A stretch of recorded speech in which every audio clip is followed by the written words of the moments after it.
Corona महामारी के इस समय में जहां कई बच्चे ऑनलाइन शिक्षा हासिल कर रहे हैं, वहीं ग्रामीण भारत के जो दूर दराज के इलाके हैं वहां पे ग्रामीण गरीब जो अभिभावक हैं वो अपने बच्चों को ऑनलाइन शिक्षा दिलाने में समर्थ नहीं है। ऐसे में उत्तर प्रदेश के सोनभद्र जिले के कुछ शिक्षकों ने एक अनूठी पहल शुरू की है। इन शिक्षकों ने मुहिम चलाई है चौपाल के जरिए बच्चों को पढ़ाने की। किस तरह से ये चौपाल के जरिए बच्चों तक शिक्षा की अलख जगा रहे हैं, आइए आपको दिखाते हैं इस खास रिपोर्ट में। कहते हैं जब इरादे बुलंद हो तो विषम परिस्थितियां भी लक्ष्य को पाने से नहीं रोक सकती। कुछ ऐसा ही देखने को मिल रहा है उत्तर प्रदेश के अति पिछड़े जनपद सोनभद्र में। भौगोलिक दुरूहता वाले सोनभद्र में कोरोना की इस विषम परिस्थिति में ऑनलाइन शिक्षा इन क्षेत्रों के बच्चों के लिए एक बड़ी समस्या है। ऐसे में कुछ अध्यापकों ने बीड़ा उठाया है इन बच्चों को पढ़ाने का। इन क्षेत्रों के कुछ प्राथमिक स्कूलों के शिक्षकों ने इन बच्चों को घरों के आसपास जाकर ही छोटे छोटे चौपाल लगाकर उन्हें पढ़ाना शुरू कर दिया है।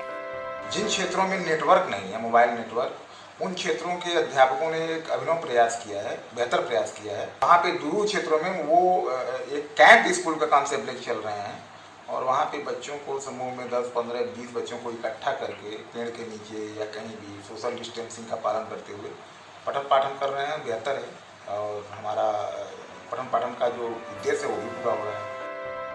अध्यापकों का कहना है कि इस महामारी में बच्चों का स्कूल आना तो बंद है, किंतु हम लोग तो स्कूल जाते ही हैं। तो ऐसे में सोचा कि क्यों ना अधिकारियों की अनुमति से बच्चों के घर के आसपास छोटे छोटे चौपाल लगाकर बच्चों को पढ़ाया जाए, जिससे मोबाइल नेटवर्क विहीन इन क्षेत्रों के बच्चों को भी नियमित शिक्षा मिलती रहे। हमारे विद्यालय सेवी क्षेत्र में बहुत से गरीब अभिभावक हैं जिनके पास एंड्रॉयड मोबाइल नहीं है। कहीं कहीं सेवी क्षेत्र में नेटवर्किंग प्रॉब्लम भी थी, तो ऑनलाइन क्लास चलाने में कुछ गतिविधियां आ रही थी, जिसको दुरुस्त करने के लिए हमारे प्रधानाध्यापक और हमारी टीम ने मिल करके जो है एक रणनीति बनाई मोहल्ला क्लास का, जिसके संचालन के लिए हम लोग समय समय पर मोहल्लों में जाते हैं और अपने विषय की शिक्षा प्रदान करते हैं। पूरे गांव में मोबाइल नहीं है तो पूरे गांव में नेटवर्क भी नहीं है। मैंने कैंप क्लास का आयोजन किया। कैंप क्लास में 6 से 12 बच्चों की संख्या निर्धारित किया और उनके ही घर के पास किसी पेड़ के नीचे या चबूतरे पर क्लास लगाना शुरू किया। बहुत ही अच्छा रिस्पांस रहा। दरअसल स्कूल बंद होने और नेटवर्क और फोन के अभाव में बच्चों की पढ़ाई बिल्कुल बंद हो गई थी।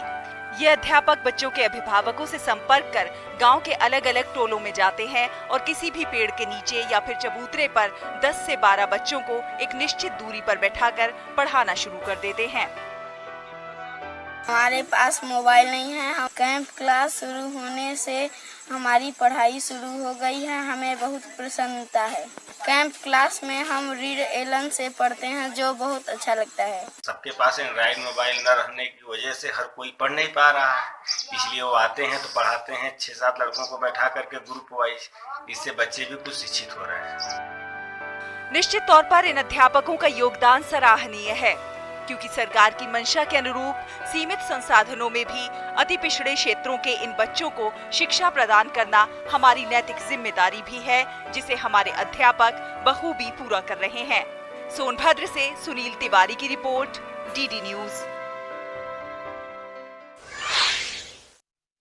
रख हौसला, वो मंजर भी आएगा, प्यासे के पास चलकर समंदर भी आएगा।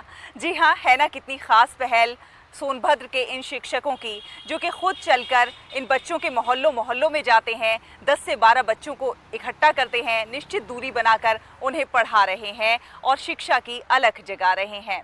आपसे भी अपील है कि आप भी कुछ ना कुछ अच्छा करते रहिए, खास करते रहिए, हंसते रहिए, मुस्कुराते रहिए। देश और समाज के लिए कुछ ना कुछ खास अवश्य कीजिए।